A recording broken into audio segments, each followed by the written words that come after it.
राधे राधे दोस्त, मैं अनीशा सिंह आप सभी का इस यूट्यूब प्लेटफॉर्म पे स्वागत करती हूँ। आज से हम लोग 71 बीपीएससी के लिए करेंट अफेयर की एक सीरीज लेकर आए हुए हैं और इसको हम लोग देखेंगे। इसमें हम लोग राष्ट्रीय, अंतरराष्ट्रीय और बिहार स्पेशल करेंट अफेयर जो है उनको सीरीज वाइज अलग अलग करते हुए चलेंगे, क्योंकि इस बार 10 सितंबर को बीपीएससी में लगभग 4.5 लाख बच्चे अपियर हो रहे हैं और कंपटीशन भी थोड़ा टफ होगा, तो आपको करेंट से यहाँ से पकड़ बनानी होगी, क्योंकि लगभग 40 क्वेश्चन जो है अब बीपीएससी करेंट से पूछने लगी है। ठीक है, तो इसके लिए आज से हम लोग करेंट अफेयर बिहार स्पेशल शुरू करते हैं, जो कि जनवरी 2025 का है। तो देखेंगे कि गणतंत्रता दिवस जो 26 जनवरी को मनाया गया, जो 76 गणतंत्रता दिवस था, तो उसमें 8 सालों के बाद बिहार की झांकी को स्थान दिया गया है। बिहार की जो झांकी यहाँ पे पेश की गई है, उसका जो थीम रखा गया था वो था स्वर्णिम भारत, विरासत और विकास। ठीक है, ये जो थीम है, इस थीम के आधार पर इस झांकी में प्राचीन नालंदा विश्वविद्यालय और भगवान बुद्ध को जो है वो दर्शाया गया था। साथ ही इसी गणतंत्रता दिवस के अवसर पर पटना के गांधी मैदान में जो है 15 विभागों के द्वारा झांकी प्रदर्शित किया गया था, जिसमें से उद्योग विभाग के झांकी को प्रथम पुरस्कार मिला था। इस उद्योग विभाग की जो झांकी जिसे प्रथम पुरस्कार दिया गया था, उसकी जो थीम थी वो था बढ़ता निवेश, बढ़ता रोजगार। साथ ही यहाँ पे देखेंगे हम लोग कि बिहार जो है वो ग्रामीण क्रिकेट लीग शुरू करने वाला देश का पहला राज्य भी बना है। बिहार में देख रहे हैं हम लोग कि अभी खेल को विकसित करने का माहौल है, काफी डेवलपमेंट यहाँ पे किया जा रहा है। तो हमारे सीएम के द्वारा जो है वो ग्रामीण स्तर पर खेलों को बढ़ावा देने के लिए, खासकर क्रिकेट को बढ़ावा देने के लिए ग्रामीण क्रिकेट लीग की शुरुआत की गई है, और ऐसा करने वाला बिहार अपने देश में पहला राज्य भी बन गया है। ठीक है, तो एमबीबीआई है पॉइंट, इसको भी याद रखेंगे। साथ ही देखेंगे कि हमारे मुख्यमंत्री के द्वारा अवैध खनन की सूचना देने वाले खनन योद्धाओं को पुरस्कृत किया गया है। ऐसे 24 योद्धाओं को जो है वो पुरस्कार यहाँ पे दिया गया है। तो यहाँ पे देखेंगे कि अवैध तरीके से ट्रैक्टर से बालू ले जाने वाले की सूचना देने वालों को 5,000 तथा ट्रक की सूचना देने वाले पर्सन को जो है वो 10,000 रुपया बिहार गवर्नमेंट के द्वारा यहाँ पे दिया जाता है। क्योंकि अभी तक यहाँ से क्वेश्चन नहीं बनी है, तो हो सकता है आपको 71 में देखने को मिलेगा। तो याद रखेंगे कि जो ट्रैक्टर अवैध बालू लेकर जा रहे हैं, अगर उनकी सूचना दी जाती है तो गवर्नमेंट उनको 5,000 रुपया देती है, और जो ट्रक अवैध बालू लेकर जा रही होती है उसकी सूचना देने पर उस पर्सन को 10,000 पुरस्कार यहाँ पे दिया जाता है।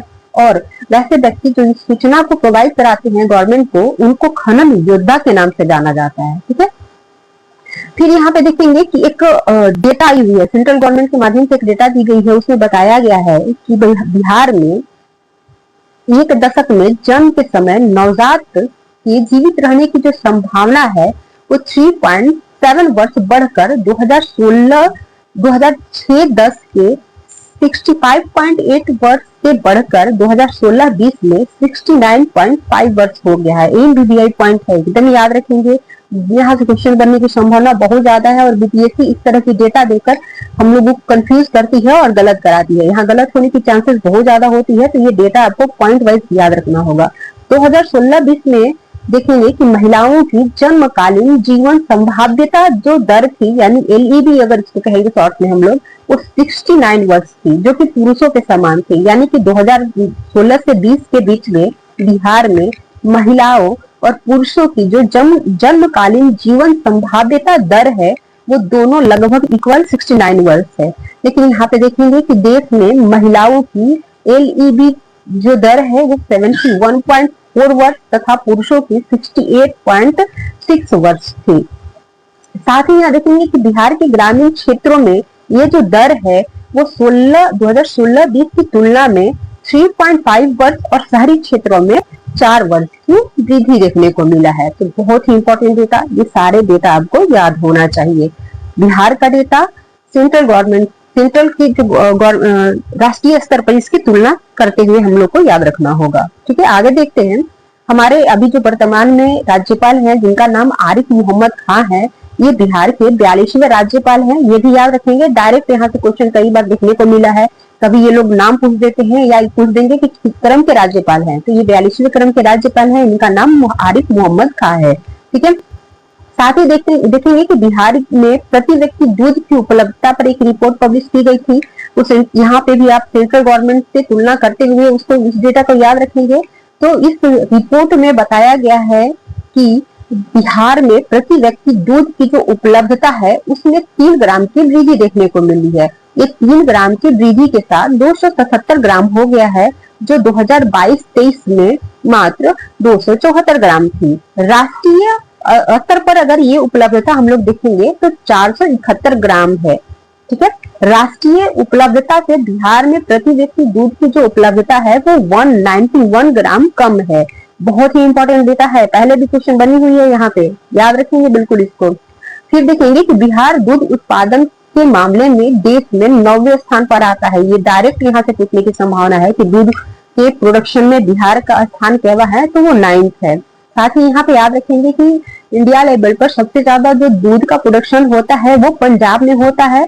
ठीक है, और साथ ही पंजाब में प्रति व्यक्ति दूध की जो उपलब्धता है वो भी सबसे ज्यादा है, वो है 1283 ग्राम प्रति व्यक्ति। ठीक है, आगे देखेंगे हम लोग कि बिहार में 2018-19 से 2023-24 के बीच दूध का जो उत्पादन है उसमें 30.9% की वृद्धि देखने को मिला है, जबकि अंडा उत्पादन में 95.1% की वृद्धि देखने को मिला है। साथ ही मछली उत्पादन में 2018-19 की तुलना में 2023-24 में जो है वो वृद्धि देखने को मिला है। इसके उत्पादन में 45% की वृद्धि हुई है और 2023-24 में हमारा मछली जो उत्पादन है वो 8.73 लाख टन हो गया है। लगभग हम लोग मछली उत्पादन में आत्मनिर्भरता की ओर बढ़ गए हैं। अब हम लोगों को जो है वो अदर स्टेट से मछली आयात काफी कम करना पड़ता है। पिछले 1.5 दशक में पशुओं की संख्या में जो है 35.5% की वृद्धि हुई है, तो वहीं मुर्गी पालन में 18.3% की वृद्धि हुई है। MBBI पॉइंट है, ये सारे डेटा आपको बिहार इकोनॉमिक सर्वे में भी देखने को मिलेंगे। यहाँ से मैचिंग वाले क्वेश्चन पूछने की संभावना बहुत ज्यादा बढ़ रही है, तो ये डेटा सारा याद रखेंगे आप लोग। 1-2 बार इस वीडियो को देखेंगे, ये डेटा याद हो जाएगा। इसका PDF भी आपको टेलीग्राम चैनल पे जो है प्रोवाइड कराया जाएगा। आप वहां से प्रिंट आउट निकाल के भी इसको बार बार पढ़ेंगे, तब आपको याद होगा। ये डेटा याद रखेंगे आप लोग। ठीक है, आगे देखेंगे हम लोग कि मधुबनी के 3 कलाकार सुभद्रा देवी, शांति देवी और महानमा देवी को जो है गणतंत्र दिवस के अवसर पर उनको विशिष्ट अतिथि के रूप में सेंट्रल गवर्नमेंट के द्वारा जो है वो आमंत्रित किया गया है। ठीक है, तो नाम अभी तक इस तरह के नाम जो है वो पूछे नहीं गए हैं, क्योंकि यहाँ पे आमंत्रण जो है हर वर्ष आता है। ठीक है, तो इसको याद रखिएगा, हो सकता है कभी भी BPSC आपसे PT में पूछ दे। आगे देखेंगे कि वैशाली में आमस दरभंगा रोड के किनारे 1293 एकड़ भूमि पर औद्योगिक पार्क का विकास किया जाएगा। ठीक है, साथ ही हमारे जो स्टेट गवर्नमेंट है उन्होंने डिसाइड किया है गोपालगंज के गंडक नदी में बिहार का पहला घड़ियाल अभ्यारण्य बना जाएगा। MBBI पॉइंट ये एकदम याद रखेंगे। इस तरह के जहां भी अभ्यारण्य या घड़ियाल अभ्यारण्य हुआ, डॉल्फिन अभ्यारण्य हुआ, यहाँ से क्वेश्चन पहले भी बनी हुई है, क्योंकि ये पहला घड़ियाल अभ्यारण्य होगा बिहार का जो गोपालगंज में गंडक नदी पर बनाया जाएगा। तो यहाँ से 71 BPSC में पूछने की चांसेस बहुत ज्यादा बढ़ रही है, तो एकदम याद रखेंगे इसको। फिर आगे हम लोग देखेंगे कि बिहार ने त्रिपुरा को हराकर Vijay Merchant trophy plate group अंडर-16 क्रिकेट प्रतियोगिता जीत लिया है। आयोजन जो है इसका भुवनेश्वर में किया गया था। तो याद रखिएगा, पूछ सकता है यहाँ से क्वेश्चन, बहुत इंपॉर्टेंट नहीं है बट पूछा जा सकता है। साथ ही देखेंगे अमित शाह जो हमारे गृह मंत्री हैं, उन्होंने बिहार CBI डिवीजन की जो DSP है रूबी चौधरी, इनको उत्कृष्टता सेवा के लिए पुलिस पदक प्रदान किया है। ठीक है, ये जो पदक प्रदान किया गया था वो 35 लोगों को प्रदान किया गया था, जिसमें से पटना की DSP रूबी चौधरी भी शामिल है। साथ ही यहाँ पे देखेंगे कि जनवरी माह में हमारी एक प्लेयर काफी पॉपुलर हुई थी जिनका नाम मोनिका है। ये खो खो से संबंधित है, ये एकदम याद रखेंगे खेल को। कौन सा खिलाड़ी किससे संबंधित है, BPSC यहाँ से क्वेश्चन बार बार बनाती है। प्लेयर्स का नाम दे देंगे और पूछ देते हैं ये लोग कि किस खेल से संबंध है इनका, क्योंकि मोनिका जो है वो काफी फेमस थी इस मंथ में, तो इनके नाम को आपको खेल के साथ याद रखना होगा यहाँ पे। फिर आगे देखेंगे हम लोग कि हमारे जो राज्यपाल हैं, जो कि 42 वे राज्यपाल है यहाँ के, आरिफ मोहम्मद खान, इन्होंने संजय पासवान द्वारा लिखित पुस्तक सदन में सुशील मोदी का लोकार्पण किया है। कई बार आप देखेंगे जब प्रीवियस ईयर पलटेंगे तो वहां पे पूछा जाता है, किसी भी बुक का नाम दे देंगे, राइटर तो जनरली लोग पूछते हैं, लेकिन बीपीएससी एक नया फंडा लेकर आती है, वो पूछ देते हैं कि इस पुस्तक का लोकार्पण किसके द्वारा किया गया था। ठीक है, तो याद रखेंगे ये किसके द्वारा लिखा गया है। ये सदन में सुशील मोदी, संजय पासवान के द्वारा। लोकार्पण किसके द्वारा किया गया है, तो राज्यपाल आरिफ मोहम्मद खां के द्वारा किया गया है। फिर देखेंगे कि बिहार में आने वाली आपदाओं के अध्ययन और उसकी निगरानी में इसरो मदद करेगा, और इसके लिए इसरो की संस्था स्पेस एप्लीकेशन सेंटर, जिसको कि शॉर्ट में हम लोग शैक के नाम से जानते हैं, वो बिहार राज्य आपदा प्रबंधन प्राधिकरण एवं बिहार मौसम सेवा केंद्र के बीच जो है वो समझौता किया है।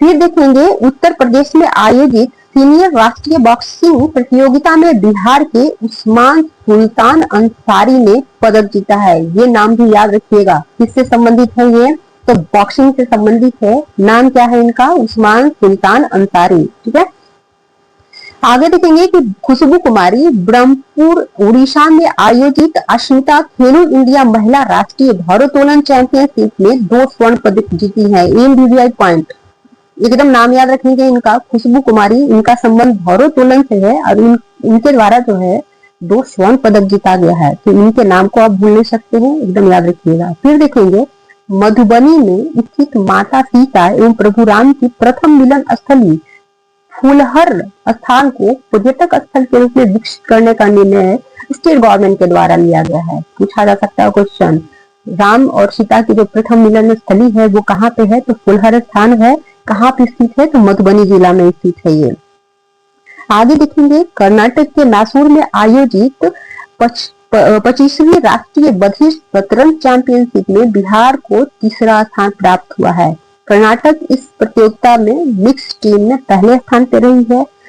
फिर देखेंगे 43 वर्ष के बाद पटना में 20 और 21 जनवरी को अखिल भारतीय पीठासीन अधिकारियों का सम्मेलन होगा, जो कि 50वें क्रम का है ये, और बिहार में कुल तीसरी बार इस सम्मेलन का आयोजन हो रहा है। बहुत ही इंपॉर्टेंट, पूछा जा सकता है क्वेश्चन यहाँ से, कितने वर्षों के बाद अखिल भारतीय पीठासीन पदाधिकारियों का सम्मेलन बिहार में पटना में आयोजित किया गया है, तो 43 ईयर्स के बाद। केवा सत्र रहा था ये, तो 85वां। और कितनी बार कुल यहाँ पे इस तरह के सम्मेलन का आयोजन किया गया है, तो ये तीसरी बार ये आयोजित हुआ है यहाँ पे। ठीक है, आगे देखेंगे कि दिल्ली के त्यागराज स्टेडियम में आयोजित all India civil services kabaddi tournament में बिहार सिविल सर्विसेज की टीम ने हिमाचल प्रदेश को हराकर पहली बार खिताब जीता है। तो ये भी इंपॉर्टेंट हो जाता है, याद रखेंगे। आगे देखेंगे बिहार मतलब सिविल सेवा के अधिकारियों के साथ ही अब प्रदेश सरकार के पदाधिकारियों और कर्मचारियों को अनिवार्य रूप से इंटीग्रेटेड गवर्नमेंट ऑनलाइन ट्रेनिंग, जिसको कि शॉर्ट में आईगॉट कहा जाता है, ये करना होगा। जिस सबके लिए अब जो है वो अनिवार्य कर दिया गया है। केवल ये पहले सेंट्रल गवर्नमेंट के अधिकारियों के लिए ये जो व्यवस्था थी वो थी, बट अब बिहार सरकार के जितने भी ऑफिसर्स होंगे, जितने भी कर्मचारी होंगे, उन सबको इस प्रोग्राम में पार्टिसिपेट करना अब अनिवार्य बना दिया गया है। क्या है ये, तो ये है इंटीग्रेटेड गवर्नमेंट ऑनलाइन ट्रेनिंग, जिसको कि आईगॉट के नाम से जानते हैं। सेवानिवृत्त जज संजय कुमार को जो है राज्य पिछड़ा वर्ग आयोग के अध्यक्ष के तौर पर नियुक्त किया गया है, और इनका कार्य जो है वो 3 वर्ष का होगा। एमबीबीआई पॉइंट एकदम याद रखिएगा इसको। फिर देखेंगे राज्य में हर साल 7% बिजली खपत बढ़ रहा है, यानी बिहार में प्रति वर्ष 7% के दर से बिजली खपत की जो दर है वो बढ़ते जा रही है। उत्तर बिहार के 30 जिलों की तुलना में दक्षिण बिहार के 17 जिले में अधिक बिजली का खपत हो रहा है। वो कितनी है, तो 27 है। प्रति व्यक्ति उपलब्धता में बिहार अब भी राष्ट्रीय औसत से 3 गुना पीछे है, यानी कि हमारे देश में प्रति व्यक्ति अंडे की उपलब्धता 103 है और बिहार में मात्र 27 है। तो कितना गुना पीछे है, तो वो 3 गुना है। यानी कहा जा सकता है कि और राष्ट्रीय औसत जो है वो बिहार की तुलना में 3 गुना अधिक है। यहाँ से भी क्वेश्चन बनेगा, ये डायरेक्ट नंबर ना पूछ के 3 गुना 2 गुना पे ज्यादा फोकस करते हैं, तो याद रखेंगे इसको। फिर देखेंगे कि राष्ट्रीय औसत की तुलना में बिहार में प्रति व्यक्ति 76 अंडा कम है, ये भी पॉइंट याद रखिएगा। आगे देखेंगे इसमें कि 2023-24 में बिहार में कुल जो अंडा उत्पादन हुआ है वो 344 करोड़ हुआ है। ठीक है, आगे देखेंगे कि इस बार स्वतंत्रता दिवस के अवसर पे जो पद्म पुरस्कार दिया जाता है तो उसमें बिहार के 7 व्यक्तियों को शामिल किया गया है। शारदा सिन्हा को मरणोपरांत पद्म विभूषण से सम्मानित किया गया है। फिर सुशील मोदी को मरणोपरांत पद्म भूषण से सम्मानित किया गया है। साथ में देखेंगे किशोर कुमार, निर्मला देवी, विजय नित्यानंद जी, भीम सिंह भवेश और हेमंत कुमार, इनको भी पद्मश्री से यहाँ पे सम्मानित किया गया है। ये 7 नाम आपको याद होना चाहिए। किनको किनको कौन सा पुरस्कार दिया गया है वो भी याद होना चाहिए। जैसे कि शारदा सिन्हा पद्म विभूषण, सुशील मोदी पद्म भूषण और जो नेक्स्ट रेस्ट बचे हैं उन सबको पद्मश्री से सम्मानित किया गया है। यहाँ निर्मला जो देवी है वो सृजनी कला से संबंधित है, तो इनके कला का भी नाम आप याद रखेंगे यहाँ पे। अब यहाँ पे देखेंगे कि ये हमारा बिहार का जनवरी का करंट अफेयर यहाँ पे समाप्त होता है। इसके पीडीएफ आपको अगर चाहिए तो हमारे टेलीग्राम चैनल राणा 202529 ये लिंक है इसका, आप यहाँ पे इसको ज्वाइन कर सकते हैं। इसका जो लिंक है वो आपको कमेंट बॉक्स में दे दिया जाएगा, वहां जाइए और उसको ज्वाइन कीजिए और पीडीएफ को फ्री में प्राप्त करें। ठीक है, धन्यवाद, जय हिंद।